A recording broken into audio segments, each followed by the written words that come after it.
The Team Never Quit podcast is sponsored by Navy Federal Credit Union, where members can enjoy a savings rate of nearly 2 times the industry average. You can learn all about this and more at NavyFederal.org.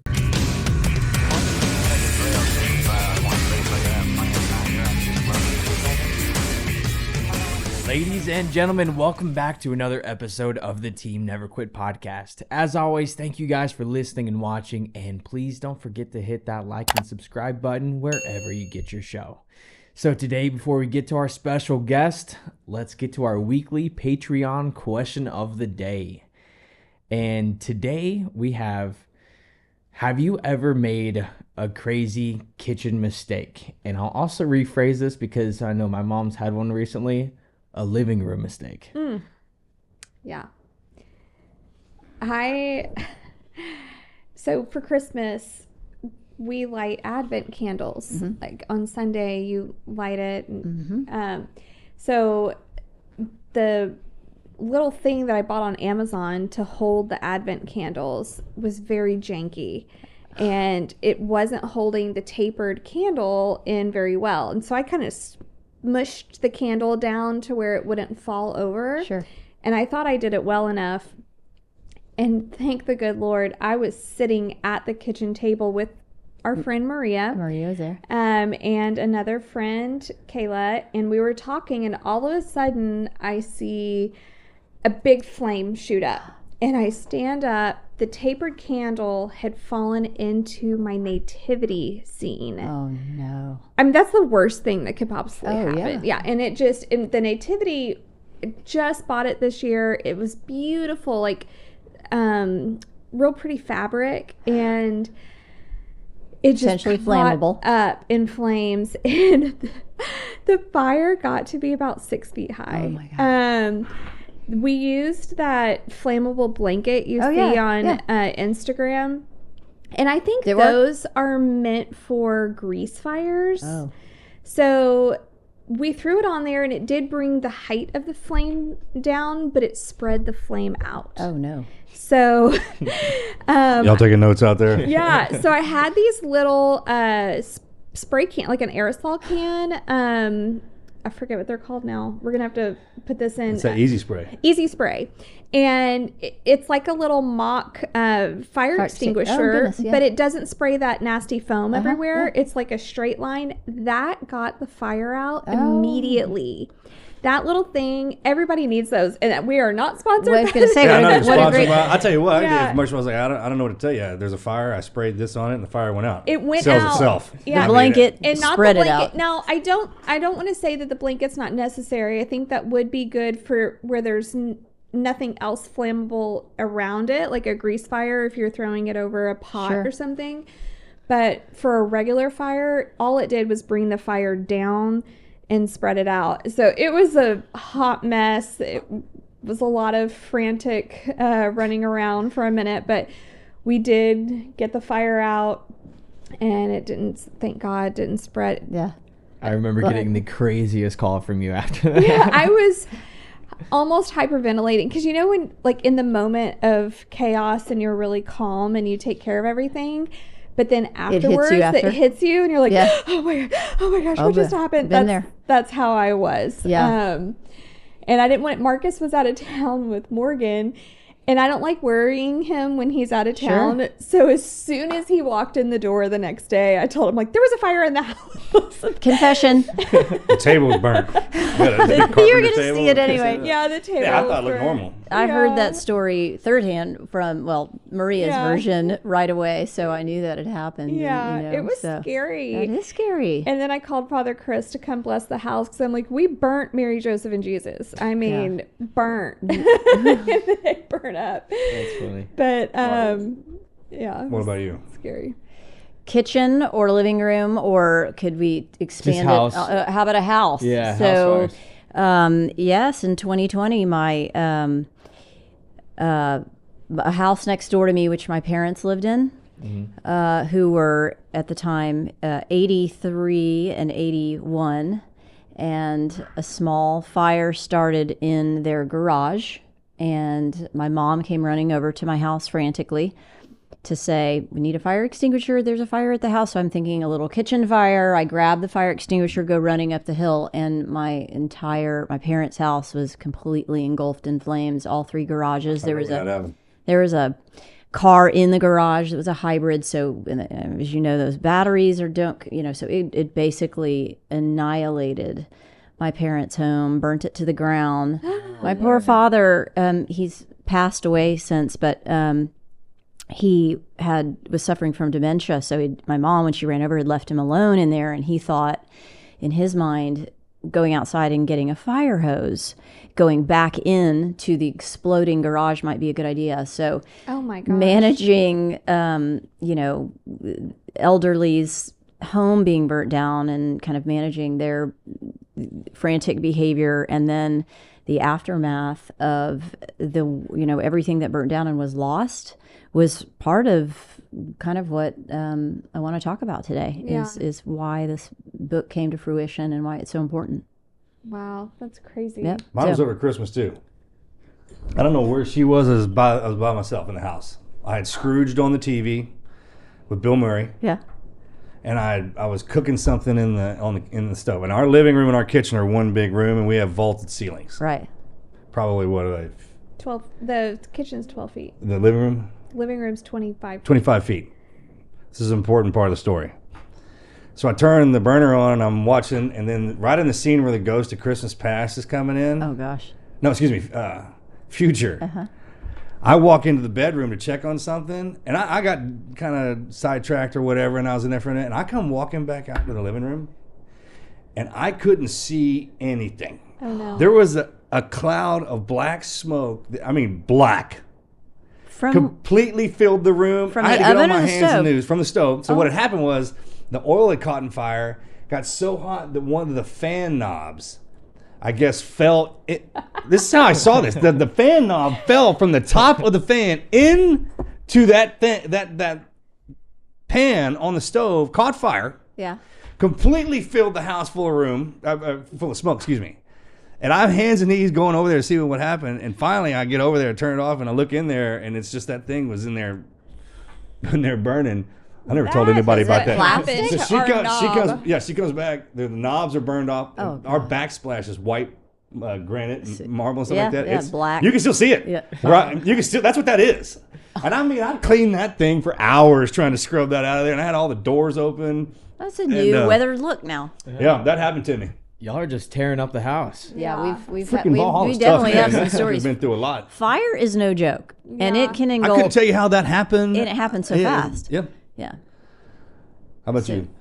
Man, I don't have any Good. crazy Keep it that stories way. like that. You're too young. You understand me? Keep it that Just way. live a few more years. Yeah, just your typical maybe cooking pizza rolls in the oven too long and a little Fire alarm goes Yeah, off. your younger brother tries to blow up the microwave all the time with that macaroni and He cheese, has man. actually broken the microwave. Caught the microwave on fire. Because he caught it on fire. He forgets to put metal? Water in the mac and in cheese. the mac and cheese? Like the bowls that Yeah. are pre-done, and all you have to do is add water.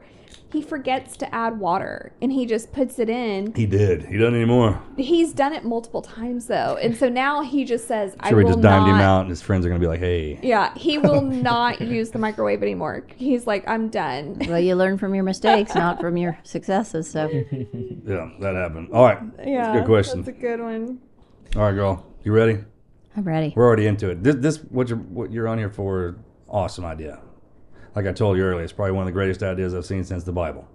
I mean, I have a multiple of these laying around, but condensing it all into one, great idea. Well, Melanie's been I've been consulting with Melanie about this for years, so I'd say it's a good idea that took about 6 years to come to fruition. Great ideas take a little bit of time. It does. Yeah, it does. Especially when you're working on it, alongside a full-time job. So All right, let's back it up, and let's introduce you to everybody and tell you how you and I met and how we got here. Great. All right, so you're a Texas girl, and you came into my life right when I got out of the Navy. Yeah. Correct? Yes, soon after the book Lone Survivor came out, before the movie.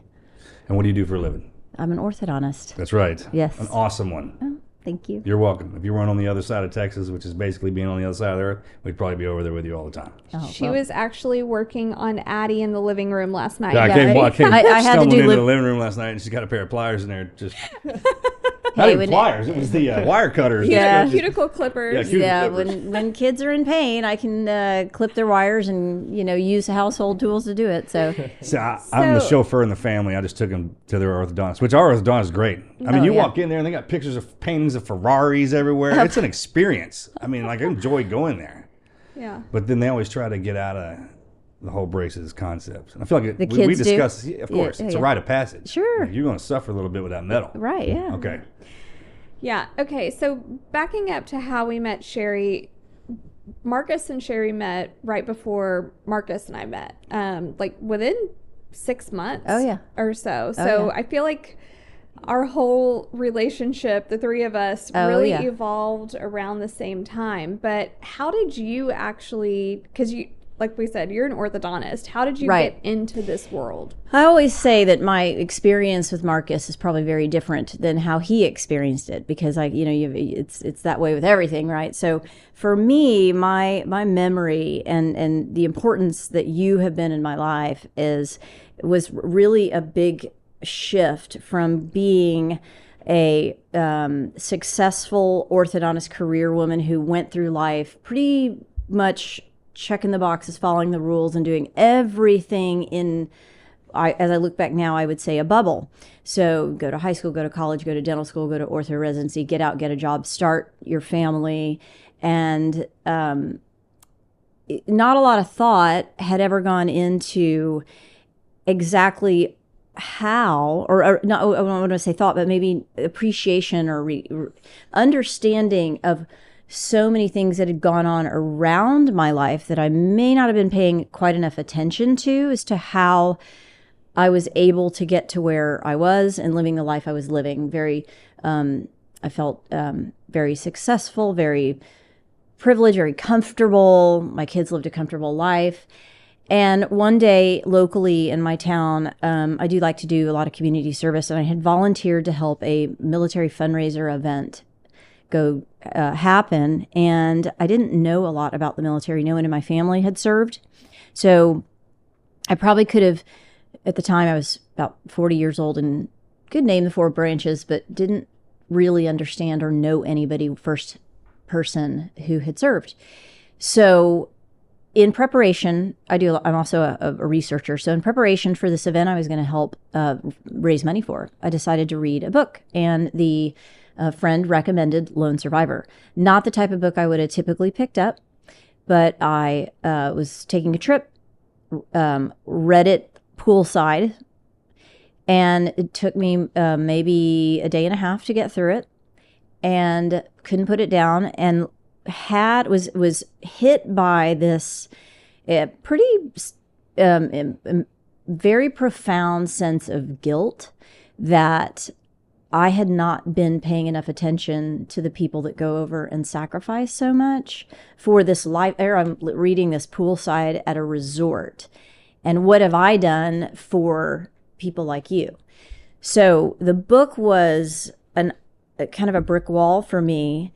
And as I went into this charity event, I thought, I need to use my skill sets a little differently. I think there's something I could do here, but I didn't know what it was. So soon after, a couple of very close girlfriends were going through difficult times. 2 of them happened to be going through divorce. I would get the phone calls or the visits. And as they sort of walked through their troubles, my suggestion to them was, take a look at this book, read this book, and then let's talk. And I wanted them to put their troubles in perspective. So if they think they're having a bad day, look at what a really bad day could look like. Mm-hmm. And these 2 friends had the same sort of reaction to the book that I did, and said, I want to help you with this event that you're putting on because I now feel called to do something. This little group grew into 5 girls, 5 friends, very close friends to this day. And we wanted to use our collective skill sets to find a way not to start a charity or to raise money, but to start a movement, a campaign about putting yourself in their shoes. Empathy. How do we connect with this community that we don't know a lot about? None of us did. We had our own backstories and our own connections to military in our own way. But for the most part, we were all in the same place in life, ready to do something. So we came up with this creative idea to get a pair of combat boots, take a civilian, switch shoes with them, put them in the military shoes, symbolic and literal, and take a really good looking image of this and show people like I'm standing in their shoes in solidarity with our military. Mm-hmm. We were at war at the time. This was 2009. So we were at war at the time. Marcus, I just got back. You just got back. Your book was out. Obviously it was new, it was bestseller. You, in my mind, were an untouchable or unreachable celebrity. It would have no plans to get to know Marcus at the time. Just really wanted to do my part in my little sector that of the world. Texas thing cuts through a lot. Mm-hmm. It does. So what was interesting is we started this movement or this campaign of putting yourself in their shoes, and we started 6 degrees of separation, finding people of influence. So celebrities, Joe Nichols, Casey Musgraves. I remember Charlie Daniels. When he came online. Yep. Dolly. Yep. Rick Perry. Yeah, Rick Perry. Rick Perry's one of the first. Bunch. And that's how it started. We sort of inspired by the Got Milk ads. What if we did this repeat image of celebrities putting themselves in their shoes and using, exploiting their fan base to see it. Mm-hmm. And it worked. And we started getting phone calls like crazy. And the first phone call we got after that first series of photos was taken was from Rick Perry. Yeah. And he said, how quickly can you get to the Capitol? I want to get my boots on. And that was where that tagline came from. Of course. So we started a movement. How about that man? Amazing. How about that guy? I know. Are you kidding me with him? Yeah. Very grateful. So that's where the movement started. And over the course of the next few months, the campaign started getting some attention, and some attention there were some bad actors it was getting attention from those that wanted to take the campaign, use the campaign a little bit differently than what we had envisioned.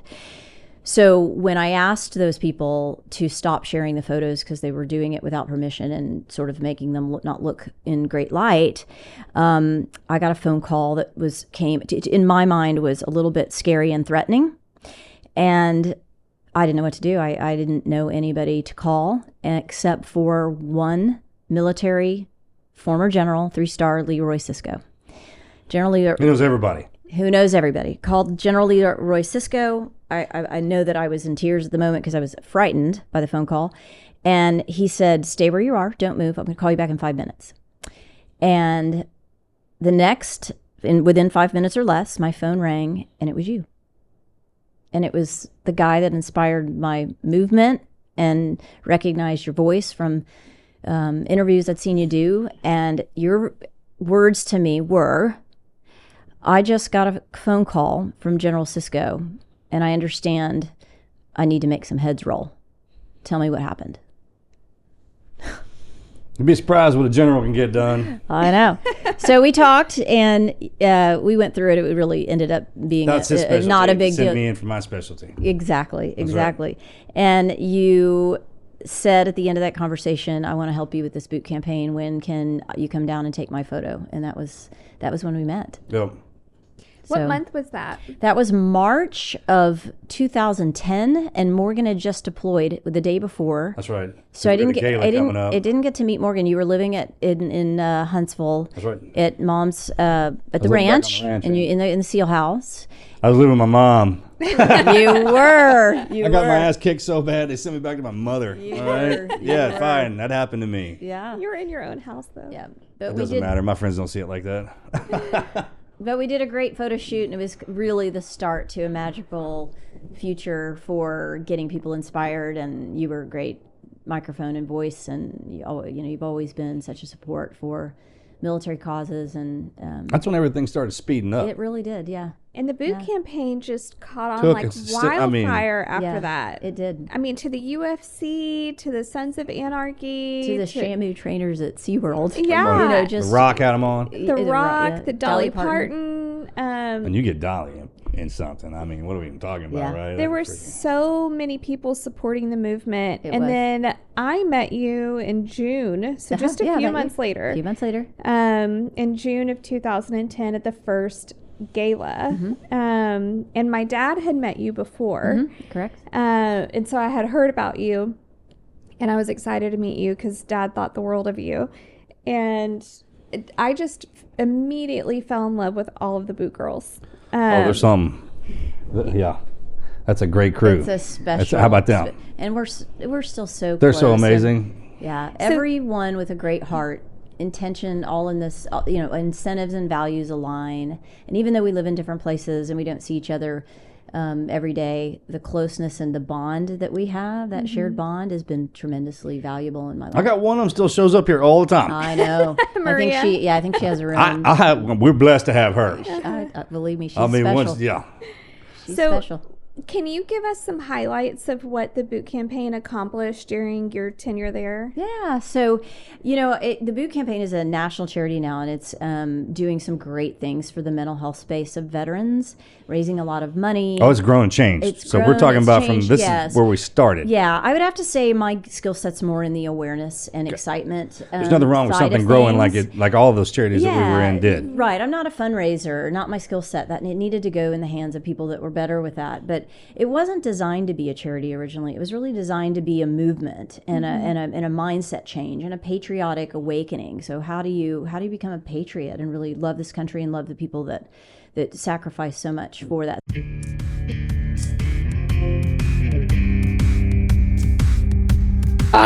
Sleep. It's that relaxing oasis we all crave, right? But let me tell you, no matter how many hours of sleep I'd get, I'd always wake up tired for some reason. It was frustrating, and I really didn't know the reason why until I found tape, and everything changed. Tape is by far the most comfortable mouth tape out there, and don't let the sound of that deter you at all. Mouth tape is actually a super simple and comfortable tape that goes over your mouth while you sleep, and it really does help, especially if you snore, toss and turn, or wake up tired. Say goodbye to sleep and hello to a new night's rest with tape. And here's the best part. Tape is offering an amazing deal just for our listeners. Go visit tape.com and use our code TNQ50 to get a whopping 50% off your purchase. So what are you waiting for? And sleep tonight with tape, the better way to mouth tape. Connect with our Instagram and Facebook at SHH_tape and share your success stories. Visit tape.com and use TNQ50 for 50% off. Sleep tight, my friends. So it was a little something that 5 girls did that we thought was just happening local to where I live. That became a big thing nationally once Hollywood got behind it. Yeah. And when the Suns grabbed hold of it, and then that whole thing kind of going. And the beauty, I think, of the group was that we were it seemed like we were chasing celebrity for the sake of being close to celebrity, but really our goal was to exploit them in the benefit of the military. Like, they've got a fan base. No, that's different. They can No. We weren't chasing anybody. We were in there with them. Right. It's almost we got put in there together when all that was going down. Right. And I saw them. Together. You could see the difference when those that were doing it for their own image and those that were really doing it because they cared. And the ones we worked with long term. I mean, those people.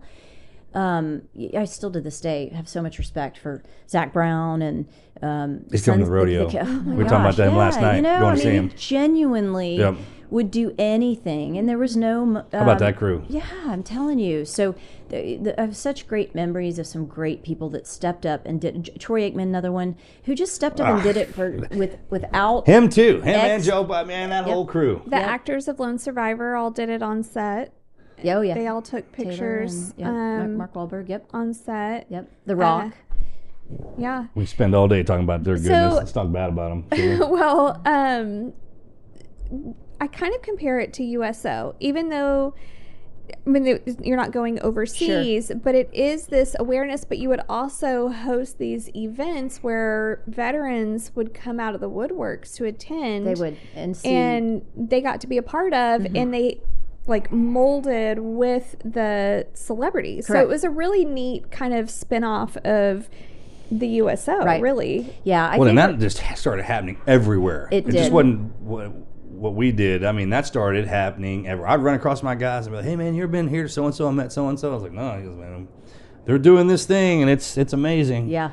So we have to give credit to the cast of the Sons of Anarchy. That was a really unique story. The 5 boot girls that had we had sort of made our little wish list. One day we just sat down for fun and said what would be the top 5 influencer we could chase and see if we could get to them and get them excited about our campaign. And of course Heather's was all sports related, and Leanne's was a little bit more politically related, George Bush, etc. And mine was I had started watching this show in season 1 called Sons of Anarchy at the time. This is years ago, and not a super well-known show, but I was hooked, and so I was like, man, there's this biker show That that sucker I grabs you love. quick. It I does. bet we've been watched 3 seasons in a row. So I made a cold call to the PR director at FX Network, and he returned my call, and he said, so let me get this straight. What you want me to do is you want me to get this cast of 25 on set in costume, wearing these boots all on the same day for a photo shoot. And I said, yeah, I do. And he said, well, number 1, we're on hiatus. Nobody's filming right now. Number 2, we film in little sections. Yeah. No, we're never together all at once, and we're never all in costumes. This isn't going to happen. And I said, take my name and number if you ever would like to. It's a really great cause. I think that I would love to see some version of this go down. It was 3 months later, that same guy's name is Dominic, called me and said, hey, do you remember that photo you asked me for? And I said, yes. He said, I think if you could get a photographer and 25 pairs of boots here in these various sizes by Wednesday, I can make it happen in costume on set. Took a deep breath, like I do, and said, it will be done. I swear, where's that guy, though, for remembering that? Yeah. Dominic You doing remember that? Dominic? For doing that? Yeah.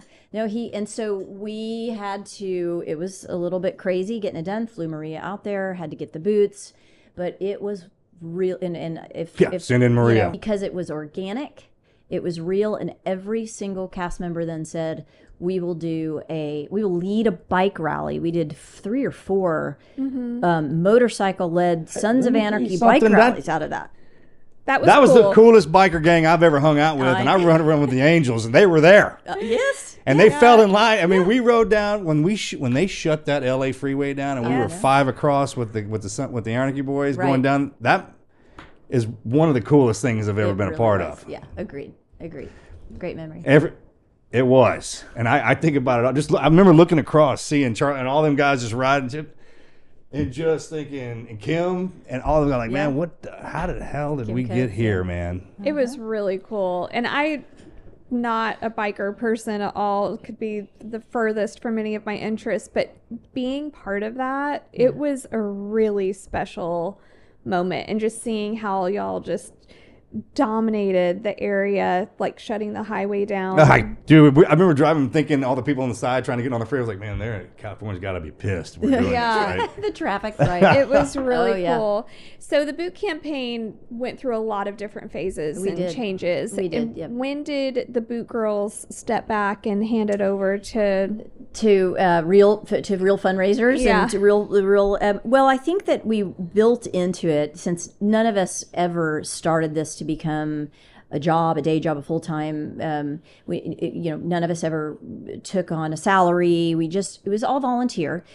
We sat on the board, and we had put into the bylaws that the board limits were 10 years. So after 10 years, we started dropping off the board and handing it off, and sort of had our decade of the all-in volunteer time, which it can be somewhat drinking from a fire hose, especially when it's getting a lot of attention. Mm-hmm. And so we knew when it was our time to step back and let professionals run it. Yeah. That's a long time. Yeah, it is. That's putting work in for charity. Yeah. But remember, we didn't start out to be a charity. I get that. So we But I mean, supporting the troops, and I'm talking about charity as just one of your virtues. Correct, yes. And it comes naturally. People are like, how can I help? And of course, money is always a help.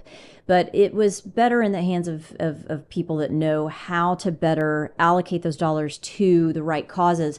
I'm always said I'm not the best at knowing what the military needs for help. So I'm going to put that in the hands of those that have a little bit more close connection. I love what the boot campaign's doing now. I'm a big proponent for mental health. When you see the signs everywhere in the cities, parks, barbecue cook-off, stuff like that, you roll through and it's in there. I mean, Marcus, you're on a boot campaign ad running down on a 18-wheeler truck. Yes, going down still. the road. Me and Mr. Rigby. You and Rigby, yeah. How about that? That's from that original boot shoot we did when I came down that first time. Scott did that. Yeah. Yes, Scott O'Neill. How about him?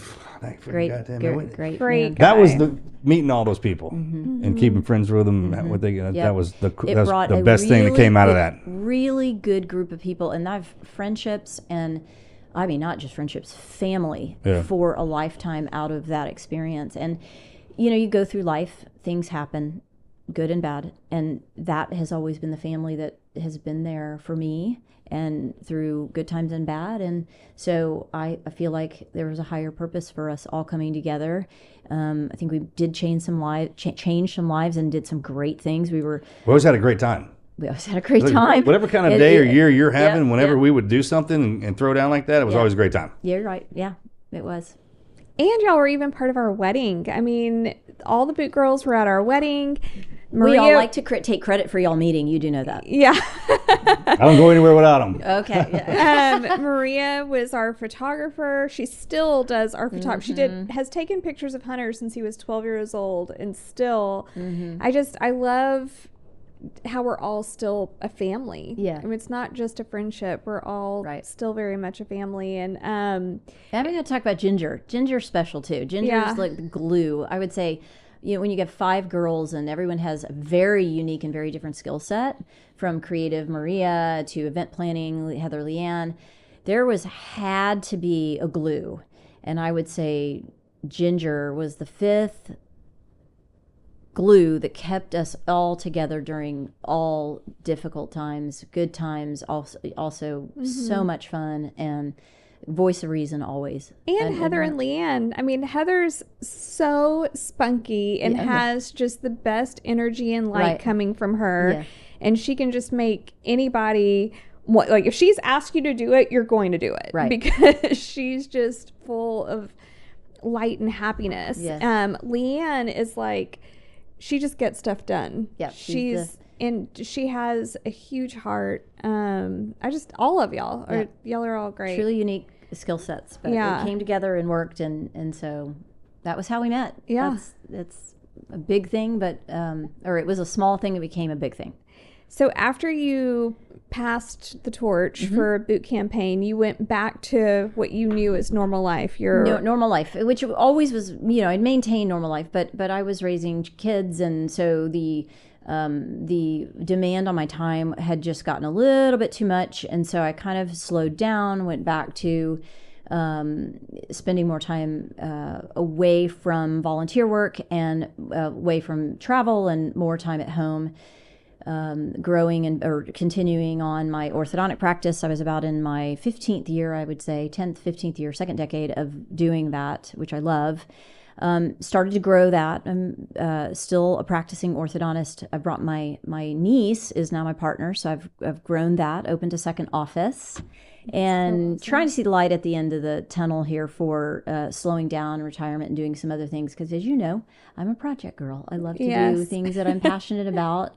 I love my day job, but I also really like to stay creative and keep my mind strong and fresh and learn. I love to be a student of new things, and so now my time is spent getting my kids launched. So they're in college now, and they are working towards getting a little bit more freedom to travel more and do some other things that I love, with a little bit of orthodontics on the side. Yeah. Is that how you got this done? That's how I got this done. It took 6 years, but that's how I got this done. So let's talk about that. Okay.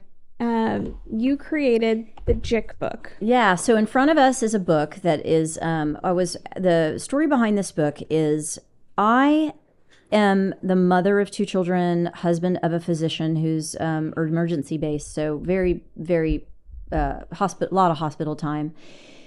a lot of the executive function of my family falls on my shoulders. And I was jogging. I was on vacation one time. I was jogging, and I thought, man, I have got to write so much down, because if something happens to me, my family is going to be very, very lost. So I came up with the name JIC book, standing for just in case. JIC was an acronym my kids were using a lot at the time, and I thought, yeah. They were? My kids were, yeah. For just in case? Yeah. It would show up in a Okay, in just a, in in case. a That's not what it meant, is what I'm saying. Oh, no, that's No, what okay. I meant. Yeah. So I thought, I'm going to call this JIC book, and I'm going to create it for my family. And you know what? If it's good, I'm going to make it available to more people. Mm-hmm. So I jogged back to the resort, went straight up to the pool, and said to my husband, I've got an idea. What do you think? And he goes, I love it. Of course, this is someone who, if you asked him what the password is to the bank account, he'd have no idea. So of course, he thought it was a good idea. So I started laying out the details of life in today's day and age with everything digital, with password protections and all of this. There's so much information we just keep in our heads. Oh, that's what we're heading towards too. Then I started interviewing my friends. Melanie, I think I came to you and I said, you've got a complicated life. Where do you keep everything? And not to, and I don't know. I didn't love your answer, because I thought, are you sure that's safe? Mm-hmm. And you guys know I'm not going to say it now, but you told me kind of how you kept things. Mm-hmm. You're like Melanie are very much alike with our organizational skills, and I was like, you don't use a password protector or this, that, and the other, so I. But I also said that I keep a notebook. You did, yes. But my brain was like, okay, what happens if that notebook falls into the wrong hands? How safe is this? This is big stuff here. So that you were part of that problem was what I was trying to solve as I put this book together. Now, a couple things about the book. I researched what's out on the market, and there are some pieces out there on the market. One is actually on Oprah's favorite things list this year, called "You're Dead Now," or "You're Dead, What Now?" or something like that. Strange. It's a horrible name. Well, strange branding, but it is a bound book. So I think if anything changes, you've got to rip a page out or you got to scratch it out. This is a notebook with 3-ring binder so that you can get new pages and update them regularly. It's narrative form, so it's a journal. You can talk to this book exactly how you would want to talk to your family. So if you want to answer one of the prompts in a way that would only make sense, Melanie to you to Marcus, Melanie from you to Hunter, or vice versa, you get to tell the book exactly what you want it to say in the way that you want to say it. And it's prompted you in completeness so that everything your family needs to know is all there. Mm-hmm. There will not be, you can leave breadcrumbs to the data, or you can put the data right in the book, but that depends on how safe you're going to protect that book. If you're just going to put it on your bookshelf in your library, you may want to leave breadcrumbs to the data. Mm-hmm. If you're going to put it in a safe or safety deposit box, you can just put the passwords right in there if you'd like. Mm-hmm. Well, I mean, there's so much more that could go into that, because when we took control of Valhalla, it came with a book. Okay. Mm-hmm. And I mean, I never anticipated this, but if I had, which was a binder just like this, and if I had no idea how many different types of light bulbs there are in a house. Okay, yeah. How many different types of air filters and the sizes that you need in the house. And I always forget that. Mm-hmm. When I go buy them and stuff like that, I was like, okay, where's the water shutoff valve in the damn house? That stuff that you just gets overlooked, like what breaker system for guys. Sure. And so from your house to your car, what's your license plate number? Most people don't know that. Right. To your Social Security stuff, like that important stuff that you keep in the freezer, that's top secret, yeah, you can code those. And then there's some of the stuff like, hey, just what's the friggin' Wi-Fi password? Or what's this? Right. That kind of deal. Right. You overlook it, but all you have to do is write down one time. Right. And the book coaches you on if you want to keep all your passwords in an encrypted password keeper, such as LastPass, and then you just put the main master code into this JIC book. That you can do it that way, or you can put all your codes in there. It's really however you want to customize it.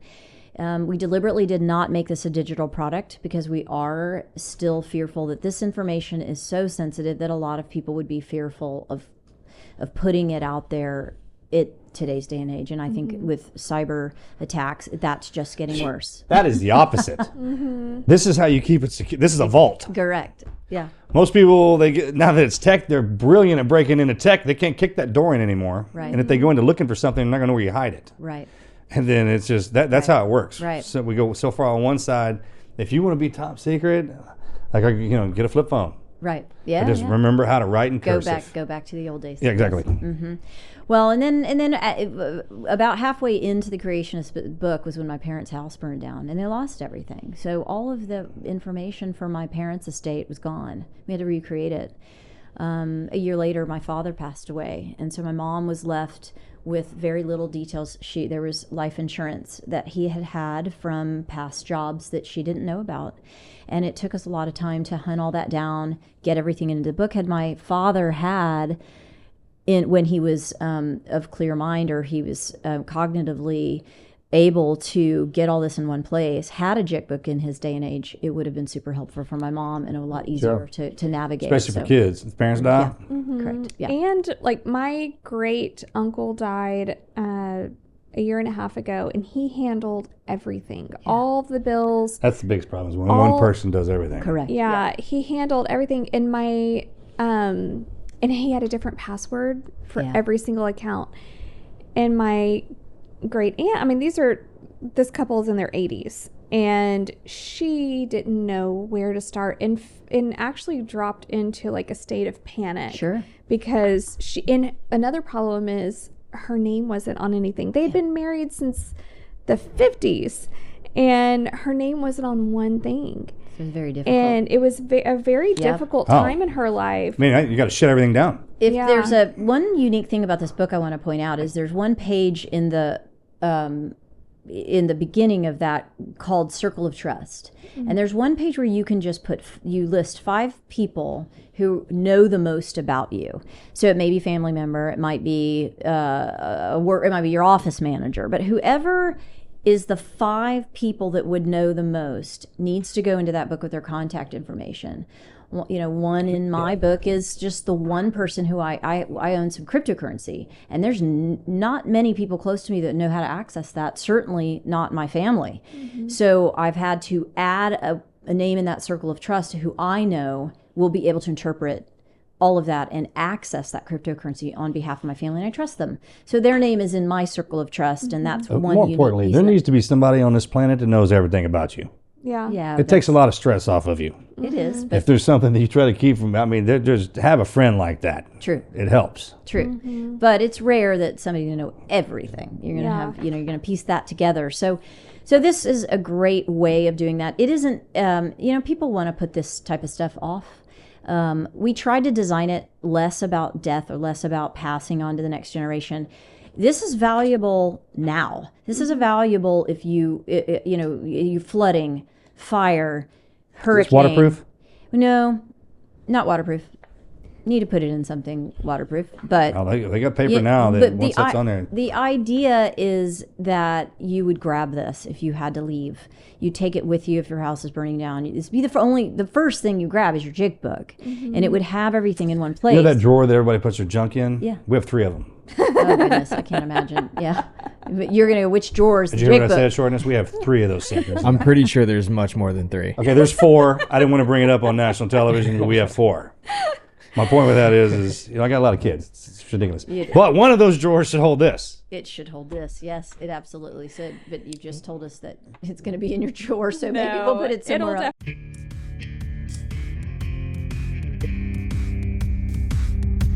Did you know that even if you have a 401k for retirement, you can still have an IRA? Robinhood has the only IRA that gives you a 3% boost on every single dollar you contribute when you subscribe to Robinhood Gold. But get this, now through April 30th, Robinhood is even boosting every single dollar you transfer in from any other retirement account with a 3% match. That's right, no cap on the 3% match. Robinhood Gold gets you the most for your retirement thanks to their IRA with a 3% match. This offer is only good through April 30th, so get started at robinhood.com/boost. Subscription fees apply.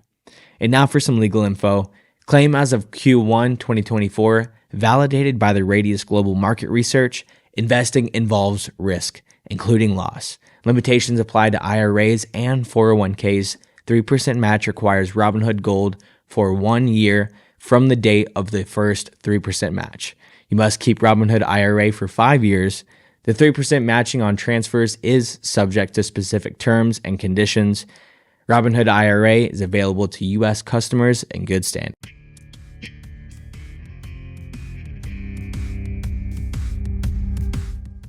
Like every time runs across the awareness of a CPA or a financial planner or a lawyer that or deals with clients, they say, oh my gosh, if my clients would just fill this out, my job would be so much easier. Oh, yeah. So it just, they're asking for Got to this give stuff. these to the kids, seniors in high school. Yes. Like there needs to be one of those classes. We should, education is a whole different department altogether. Whole We nother can topic, talk right. about that all day long. Right. But there needs to be one class in your school that teaches you how to do cool stuff. Yep. Sherri, that should be a secondary JIC type book is For the new grad. for the new grads. Like Heading to college. When to file taxes, how to... Yeah, that's a great question. I do think that'd be So when very you left from high school and went to college for the first time, you went to LSU. That is a school for sure. Mm-hmm. We cut the cord off of you and sent you out that way. Was it overwhelming in the beginning? It's not overwhelming if you find the right group. And I feel like that's a good answer he gave us. Did you see that? Yeah. It's honest. And for Hunter, you went from a school of like 25 people in your graduating class to LSU. I think for someone that graduates from a normal high school, it wouldn't be as it's still overwhelming, but you specifically, that was a huge jump. But I always wanted to get out of that and go to I a bigger know. place. Yeah. Yep. So I was overwhelmed, but What was excited. some of the stuff you ran into that was a problem when you got there? Getting food?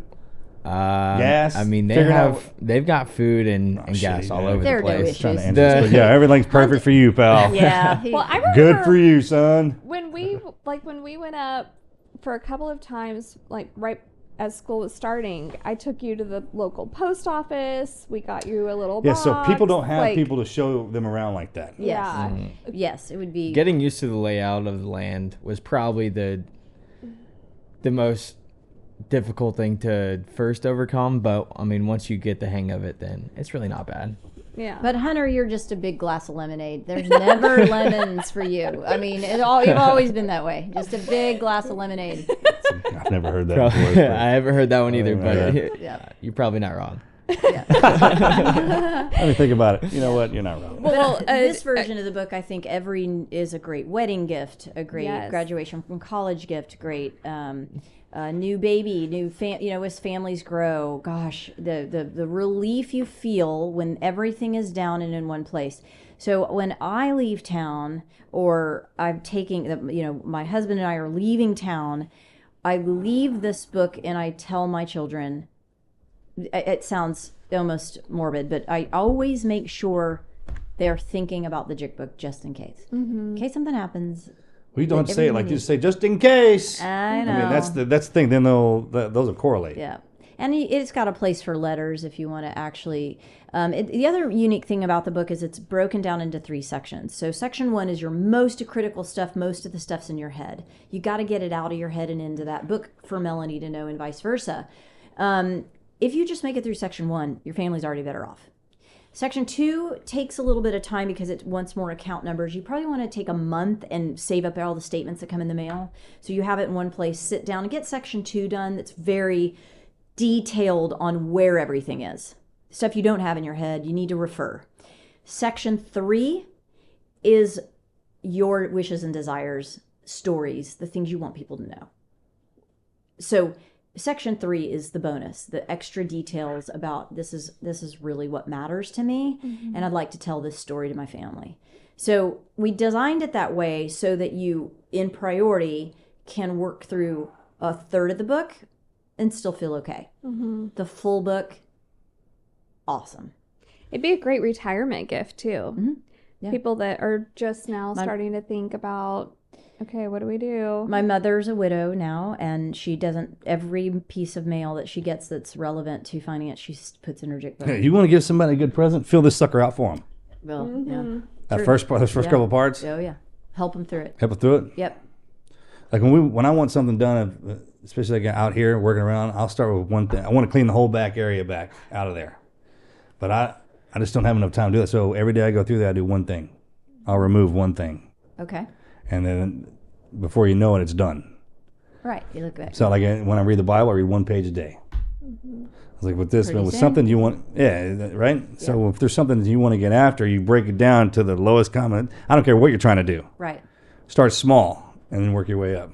So you'll fill that out one page at a time? Yeah, one question at a time. Okay. I like it. It's like that. Hey, you'll get there. Well, and we can do it together. It'd be a good marriage thing just to do together. We were talking about that the other day. It was like, have you ever watched the movies where they play the couples play the marriage game? Like they ask them the personal questions and stuff like that. I think that is just the greatest teacher. I was like, we literally got that game, sat down, and started asking each other questions to find out stuff we didn't know. It's almost like the Newlywed Show. Do you remember that game Of course. show? Yeah, that was great.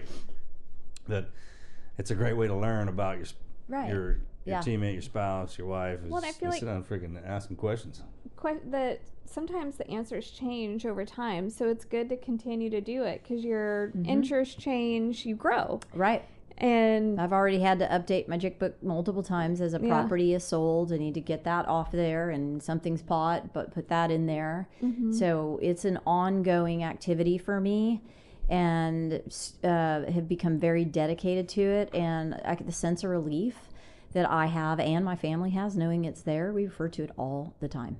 that's awesome. So, yeah, that's been a great project. Excited to get it, out there. And I think a lot of the financially minded leaders, the Dave Ramsey's of the world. That's different. It's a tool. Yeah, it's just So right. So hopefully you guys will be you're really the first publicity that we've been doing. So appreciate the opportunity, and hopefully we'll be having some stories to get some. Watch this thing. I'm going to go up there and grab the book for Valhalla and transfer it in there. Yeah, bring it in. Yeah, we have a notebook, but I don't have, it just has copies of our driver's license, our passports. Stuff written in the margins, old passwords have been one line, all that kind of stuff. Probably aren't any good anymore. Anyway, exactly. Correct. Yeah. I mean, do passwords expire? Well, they'll make you update. They'll make you change it. Which is great. Yeah. That's one thing we brought this up. If I don't know that stuff. All right. Yeah. So if something happened, I'd have to shut everything down. Right. I'd have to reboot the entire system. And it'd take you a while to get into everything. Because then you can't shut some of it down if you don't have the passwords. Correct. And then you got to go one by one. One by one. So you're going to spend a lot of time on the phone. I heard one of those guys with that Bitcoin or something lost. He's got. Oh, yeah. He forgot his password. Oh, yes. And it deletes after a certain amount of time. That might be one of the craziest stories I've heard in a while. Yep. Cryptocurrency, big deal, because a lot of people, that's a challenging world to navigate. I mean, that's a crazy story. It is. He lost what? That billions, right? There's something in there, locked in there? Yeah, and I think he only had 10 tries he was on his last. Hey, if you're going to do treasure, at least be tangible, bury it in the water, we can get to it. If that story is fully true, that's crazy. If it's not, it's a great stories. internet tale, whatever we call those. Right. Okay, so you are a project person. I'm a project person, yeah. You always have your hands in a million things. Actually, one of my favorite projects that you started and handed off was buying the car wash for your son. Oh, gosh, yeah. I think that's one of the coolest things I've ever heard. Yeah. There's this janky car wash on a corner. It's janky, yeah. Across the street from her kid's high school. Right. Mm-hmm. And it was up for sale. You buy it. Yep. And you hand it over to your son and said, build this business. Yep. And he's in high school. Yeah. Well, I like to say I have a little bit of an entrepreneurial spirit inside me. And I've noticed the younger generation these days, there's not much job opportunities out there for them. It's even hard for them to get a job sacking groceries. It's just tougher out there than it was when I was in their age. So and they did it. And they did it flawlessly. I just didn't have to. I thought, oh, this is going to probably land on me and I'm going to have to. And they did it just flawlessly. They handled the car wash. They learned how to grow a business. I had them run the books, do the payroll. They all had great jobs, summer jobs and during school jobs. They also had other jobs as well because it wasn't full time.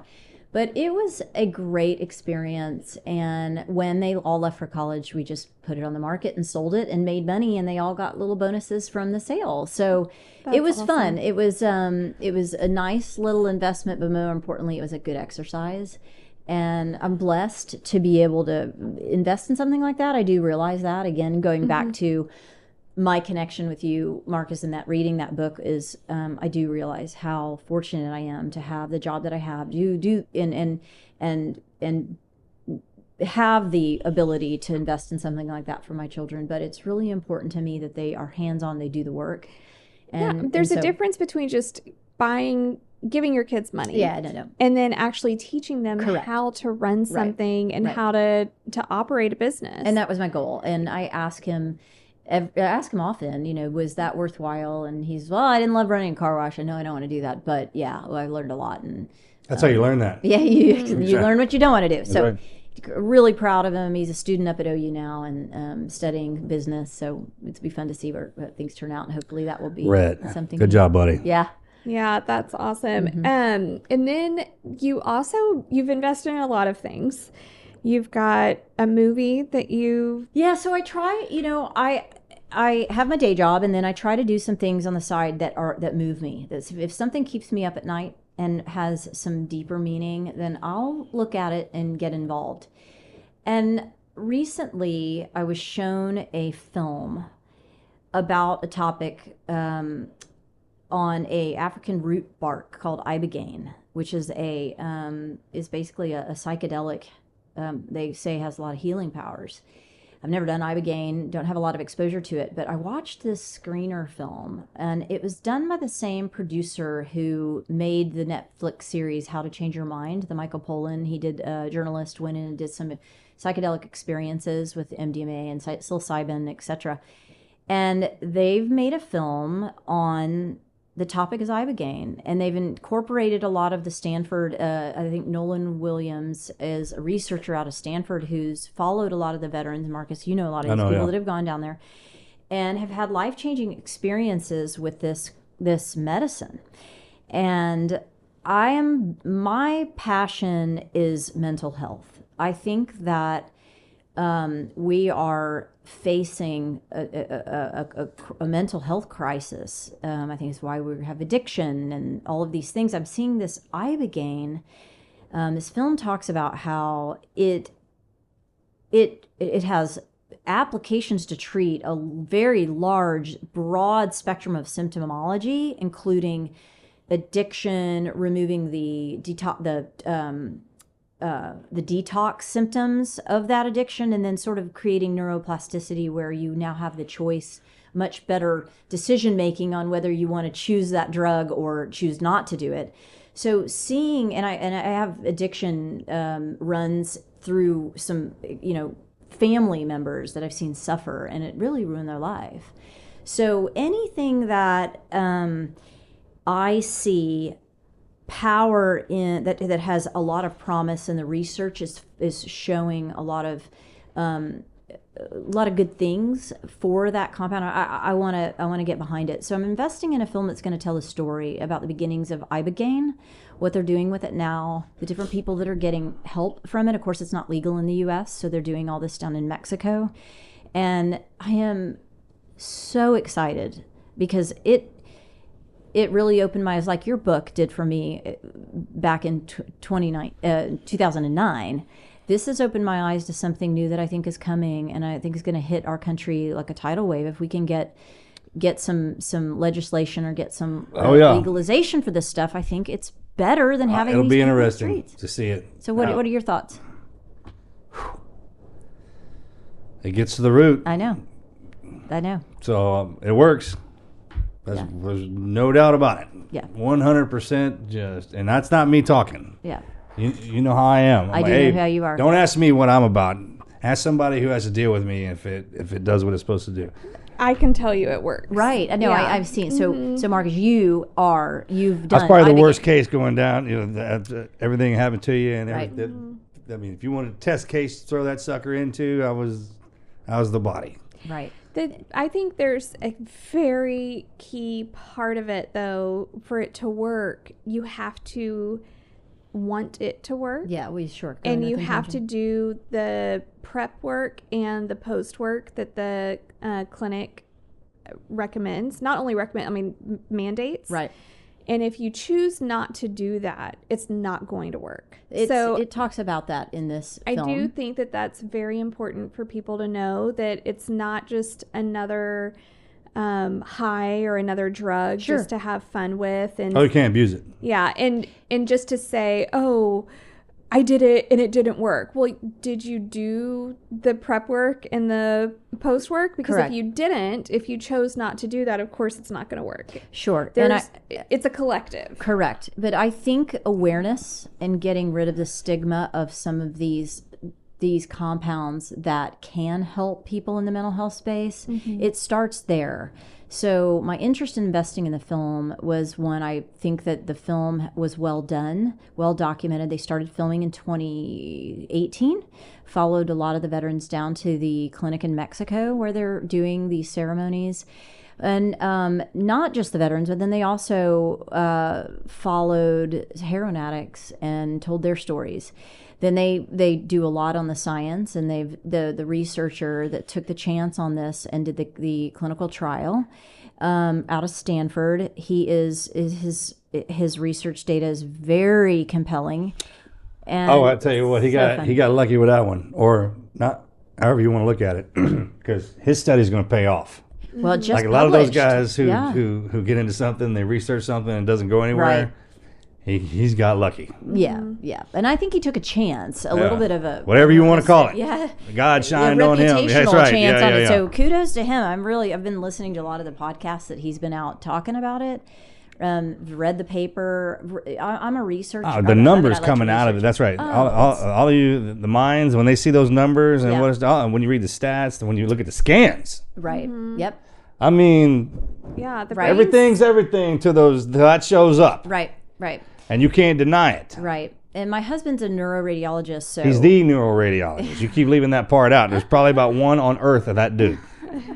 He is unique, that's for sure.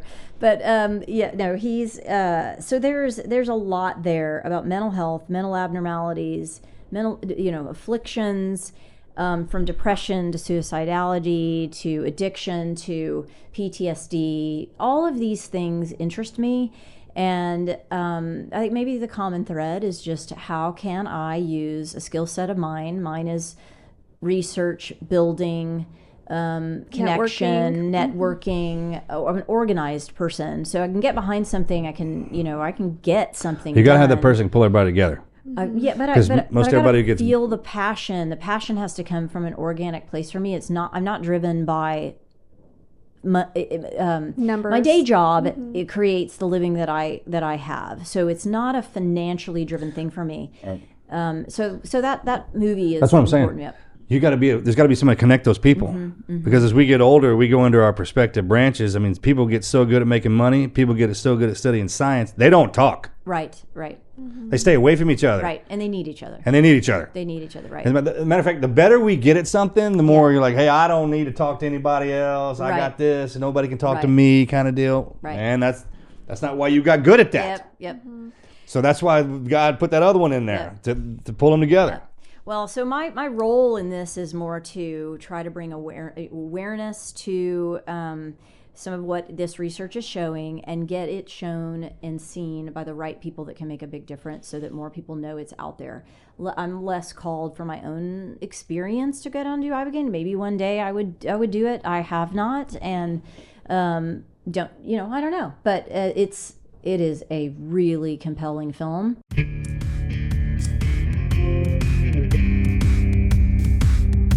Valentine's Day is almost here, and if you're looking to add a little extra spark to cap off your romantic night, let me introduce you to one of my favorite surprises, Joy Mode. Joy Mode's sexual performance booster isn't just another gift, it's an unforgettable experience, and trust me, you and your partner definitely won't regret it.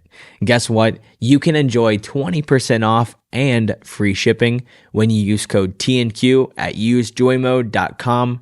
Finally, move on from those sketchy gas station pills and treat yourself to a nice supplement that you can actually trust. No prescription needed. Joy Mode's sexual performance booster, it's kind of like a pre-workout, but for the bedroom. Sure, you can do it without it, but whenever you try it with it, there is just something else. You will not want to go back.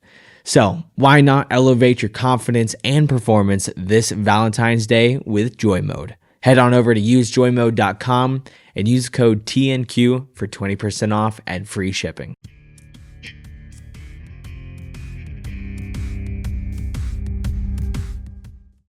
So I hope you get to watch it one day. I know you will. You'll watch it one day. What's the name?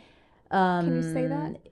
Yeah, Ibogaine Is the name is the name of the film at this moment. Yes. So that it's in post production. That could change. So I don't want to lock that down. Don't hold me to that. But I'll be interested to see how you get it done because I don't know how to explain it. There's no words for what that is. Yeah, Sherri asked me if you would you tell me? And the name of it, people say that, but I listen to y'all talk, but is it like what they say in the film that you almost have this movie of your life? That's what absolutely. It is. So you go when you take this compound, you almost have everything you have up in there. It puts in a movie for you. Okay, for your whole life. Everything. And so you get to revisit it, maybe look at it in It'll take you further back than that too. Even before, really? Yep, and it clean. I don't ever try to speak for. Sure, no, I understand. Real cautious about that. Oh yeah. But that's what definitely. So you feel like it takes you back to the beginning, and you can see the right where you need to go. Right. Is what it does. And so I had one guy tell me, he's like, "Hey man, it gets to the root. It gets to the root of whatever is bothering you. Not all those layers you put in there that other people have put in there, that life's put in there. Right. All the substances you stuck in this. Right. This perfect, this creation of Sure. what to survive down here. I mean, it's just like anything else. It takes a beating. So let me ask you this. I mean, you, Marcus, it's well known that you've been through a lot. Mm-hmm. And I know your story in detail. We're pretty close. Do you feel that Ibogaine has been a major help to your cognitive balance and the way you look at the world and how you process what happened? And absolutely the best thing ever happened to me. I was fighting and screaming and bucking and spitting and everything when y'all threw me in there. I didn't want to go at all.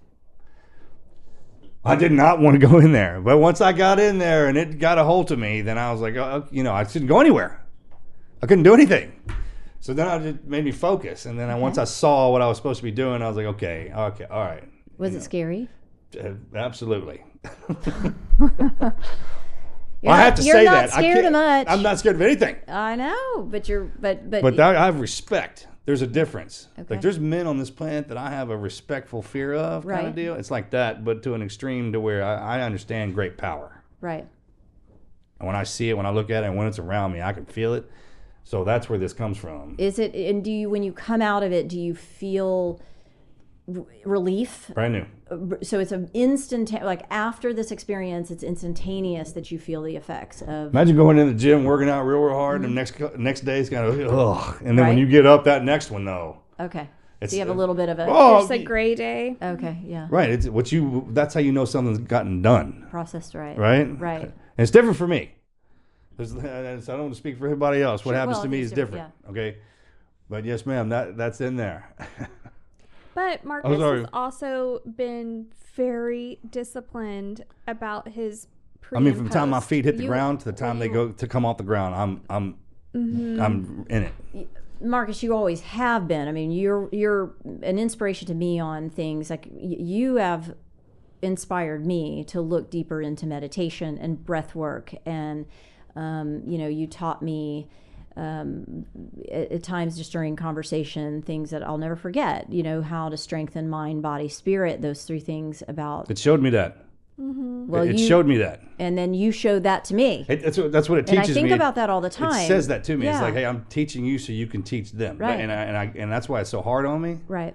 And I mean hard on me. And I realized in that conversation, we had it in Tulum. We were with a group of people and you said to me, you were describing there are a lot of people that are really strong in, you get your mind, body, spirit, right? A lot of people are really strong in the mind, very well-read scientists, but their body, they don't take care of themselves. That's right. They don't eat right. They're out of shape. They're, they don't go to church. They don't have any spirituality. That's how you can get to them. Right. And so then you've got people that are just body focused people, and they don't really sharpen their mind, or maybe or maybe have a great strength in two of these areas.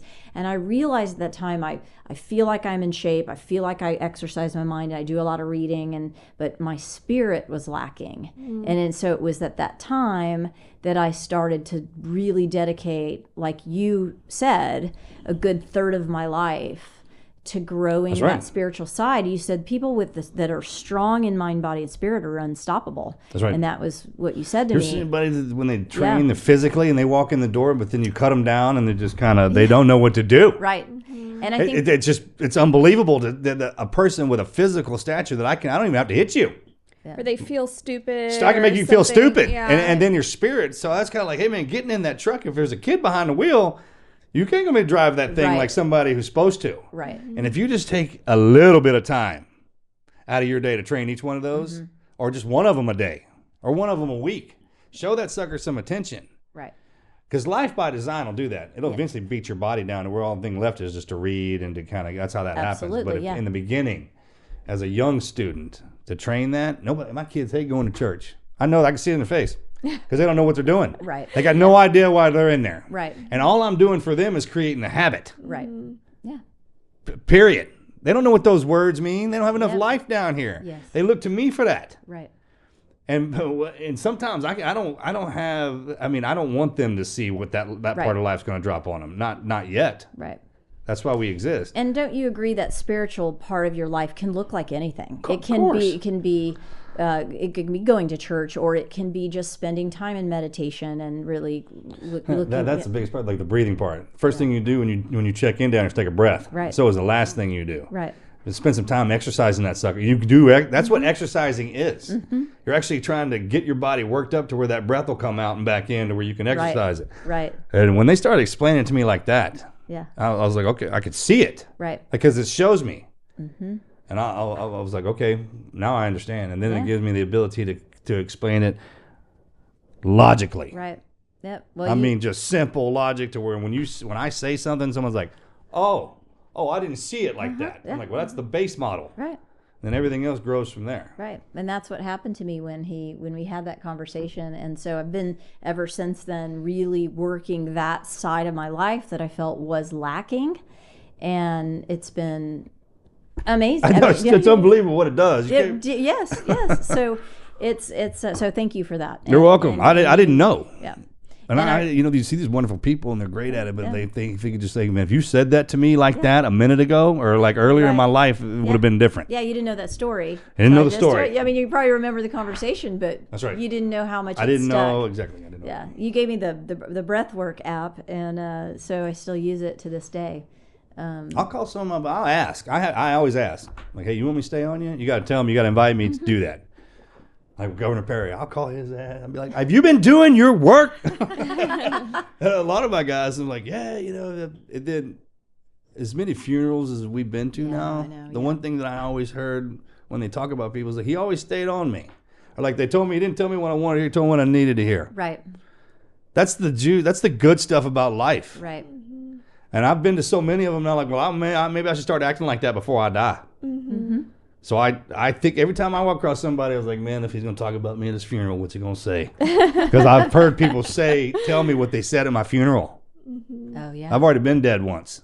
Oh, yeah. So when that happened to me, I was like, okay, that little dash that Fleming talks about, Chad, when he's like, we only got that dash down here. Oh, right, yeah, right. When he taught me that. Huh. So I was like, okay, I know what I need to do. Yeah. And I just started. No, man, it changes everything. So, on a lighter note, you have also invested in a ranch where you hope one day to be able to, if it ever gets legalized, to do some healing there. Yeah, so, and Hunter, this will be a fun conversation for us because you've actually got to visit this place. Definitely. Hey, you need a lawn guy? Because I saw the pictures of it the other day. We're both moving up there. I'm telling you. It's Telluride, right? Pretty magical, yeah. Oh, so just outside of Telluride, thank God Colorado. you got that. How awesome. When they told me that you're the one that did that, I was like, good girl, man. That's awesome.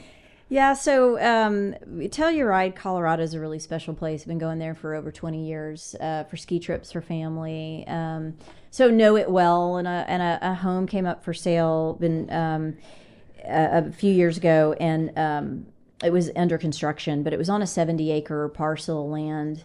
And what's so magical about it is its location. It sits at the base of the Wilson Peak, which is the mountain range that's on the Coors Light can.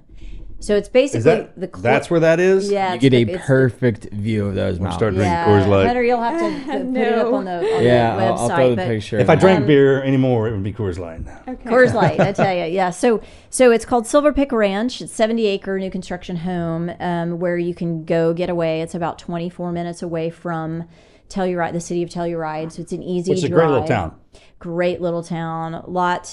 It's year round. They always say people come to ski and then they stay for the summer because every week is full of a festival. They have from jazz festival to music. It's a beautiful place. Bluegrass festival. There's a film festival.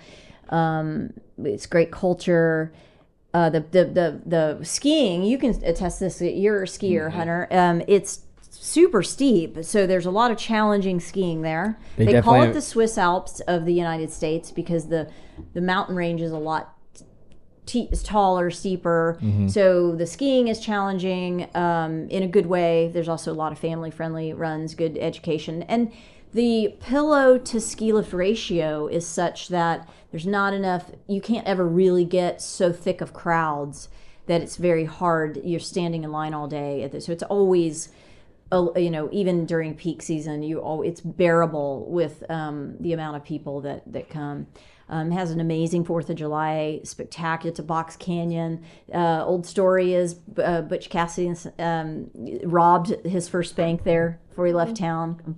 Sure, he was in with the sheriff to let him out. But so they've got a lot of history in that town. But Silver Pick Ranch, good food.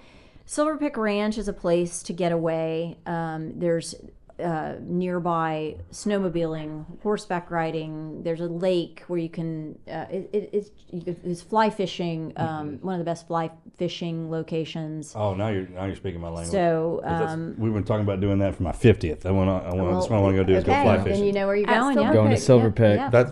We'll have to go before my 50th then, now that we got a place.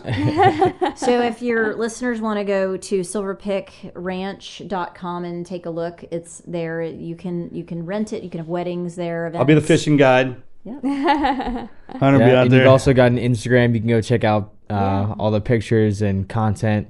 I'm telling you right now, this house is gorgeous. I mean, spacious too. I mean, the views, the interior, exterior, everything about it. It's not it's simple. It's simple, easy. You can. It's livable. It feels homey. Like I was there for the first time I stepped in the doors. I felt like I was home. Kids already been there. And tying it back into what we talked about earlier, if Colorado is one of the first places to legalize some of these type of compounds for healing, it'd be a great place to send someone to go heal. Yeah. So I could envision that kind of all coming together if the cards align there. So. Some of the guys talking that we got to go down somewhere else to get fixed. Yeah. But even before that, renting it as a group just for a mental health break, just to go and get away. Yeah.